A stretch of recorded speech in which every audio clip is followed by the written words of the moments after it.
सोच के देखिए, क्या सिर्फ 5 साल में किसी राज्य का पूरा फाइनेंशियल डीएनए बदला जा सकता है? आज हम यही करने जा रहे हैं। हम बिहार की बजट की गहराइयों में उतरेंगे और देखेंगे कि इन नंबर्स के पीछे छुपी ट्रांसफॉर्मेशन की कहानी आखिर है क्या। 2.82 लाख करोड़ रुपए। जी हां, ये है वो फिगर जो बिहार साल 2024-25 में खर्च करने वाला है। लेकिन ये सिर्फ एक बड़ा नंबर नहीं है, असली कहानी इसके पीछे है। ये कहानी है पिछले 5 सालों में हुई एक कंसिस्टेंट, एक स्ट्रैटेजिक ग्रोथ की। तो इस पूरी फाइनेंशियल स्टोरी को आसानी से समझने के लिए हम इसे कुछ हिस्सों में देखेंगे। पहले राज्य का फाइनेंशियल मेकओवर, फिर खर्च की कहानी, उसके बाद रेवेन्यू यानी कमाई की कहानी, फिर आएगा बैलेंसिंग एक्ट और आखिर में कि ये पूरी कहानी हमें बताती क्या है। तो चलिए शुरू करते हैं। अच्छा, तो सबसे पहले चलिए थोड़ा जूम आउट करते हैं और बिग पिक्चर को देखते हैं, क्योंकि किसी भी चीज की डिटेल में जाने से पहले उसकी बड़ी तस्वीर समझना जरूरी होता है। ये ओवरऑल ट्रेंड ही बाकी सबके लिए एक स्टेज सेट करता है। देखिए, 2020-21 में खर्च था 1.66 लाख करोड़ और अब 2024-25 में ये बढ़कर हो गया है 2.82 लाख करोड़। ये ग्रोथ अपने आप में काफी इंप्रेसिव है ना? लेकिन असली बात, जैसा मैंने पहले कहा, सिर्फ ज्यादा खर्च करने की नहीं है, बल्कि ये एक शिफ्ट है स्मार्ट तरीके से खर्च करने की तरफ।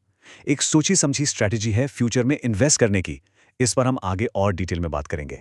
तो सवाल ये उठता है कि आखिर इतना सारा पैसा जा कहाँ रहा है, और इससे भी इंपॉर्टेंट, ये खर्च करने के फैसले राज्य की प्रायोरिटीज, उसकी तरजीहों के बारे में हमें क्या इशारा दे रहे हैं। चलिए इसी को आगे डिकोड करते हैं। ये समझने के लिए कि कोई राज्य आखिर किस डायरेक्शन में जा रहा है, सिर्फ ये देखना काफी नहीं होता कि वो कितना खर्च कर रहा है। ज्यादा जरूरी ये देखना है कि वो किस चीज पर खर्च कर रहा है, क्योंकि ये खर्च का पैटर्न ही उसके लॉन्ग टर्म विजन को सामने लाता है।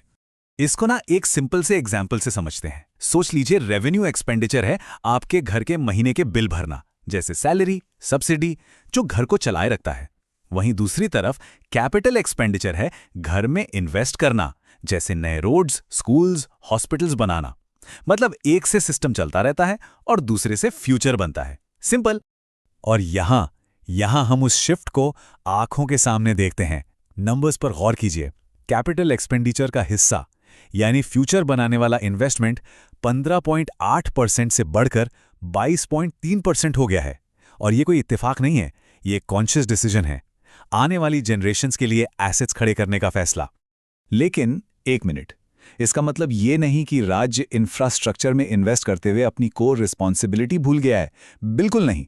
जैसा कि हम यहां देख सकते हैं, सोशल सर्विसेज आज भी टॉप प्रायोरिटी हैं। बजट का सबसे बड़ा हिस्सा 46% इन्हीं पर जा रहा है। तो ये आने वाले कल को बनाने और आज के लोगों की देखभाल करने के बीच एक बैलेंस बनाने की कोशिश है। ओके, तो खर्च की बात तो हो गई, लेकिन इतना खर्च करने के लिए पैसा भी तो चाहिए, है ना? तो अब सिक्के का दूसरा पहलू देखते हैं। चलिए अब इक्वेशन के दूसरे साइड पर चलते हैं और देखते हैं कि ये पैसा आ कहां से रहा है। और ये शायद इस पूरी एनालिसिस की सबसे इंपॉर्टेंट फाइंडिंग है। जरा इस पर ध्यान दीजिए। बिहार की अपने खुद के टैक्स रेवेन्यू पर डिपेंडेंसी 70% से बढ़कर 84% हो गई है। इसका मतलब साफ है, ये एक ऐसे राज्य की कहानी है जो फाइनेंशियली अपने पैरों पर खड़ा हो रहा है और सेंट्रल गवर्नमेंट से मिलने वाली ग्रांट्स पर उसकी निर्भरता कम हो रही है। तो बॉटम लाइन क्या है? यही कि बिहार अपनी फाइनेंशियल फाउंडेशन को, अपनी बुनियाद को अंदर से मजबूत कर रहा है। हाँ, सेंटर से फंड बढ़े हैं, लेकिन स्टेट का अपना रेवेन्यू उससे भी तेज गति से बढ़ा है। और इस ग्रोथ को ड्राइव करने वाली सबसे बड़ी पावर है वो पैसा जो वो खुद टैक्स से कलेक्ट कर रहा है। चलिए अब इस फाइनेंशियल पजल के आखिरी लेकिन बहुत इंपॉर्टेंट हिस्से पर आते हैं, डेट मैनेजमेंट। यानी इस एम्बिशियस ग्रोथ को फंड करने के लिए लिए गए उधार को मैनेज करने का फाइन आर्ट। 37.7%।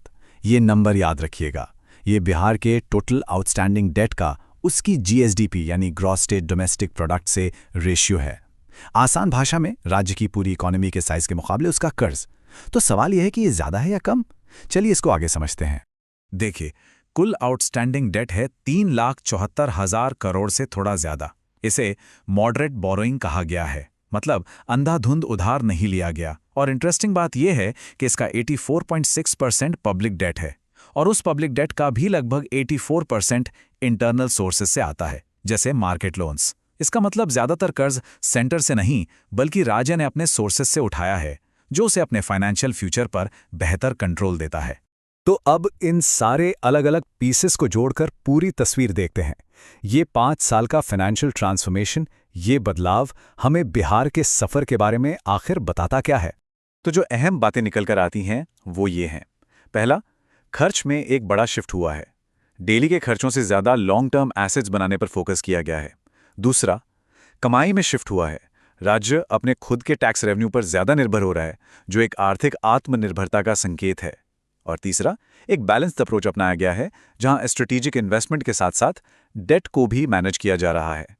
तो ये सिर्फ एक बड़े बजट की कहानी नहीं है, ये एक स्मार्ट बजट की कहानी है। तो ये है एक राज्य की फाइनेंशियल स्टोरी। बिहार की ये फाइनेंशियल जर्नी एक बहुत ही इंटरेस्टिंग केस स्टडी है और ये हमें एक ज़रूरी सवाल के साथ छोड़ जाती है।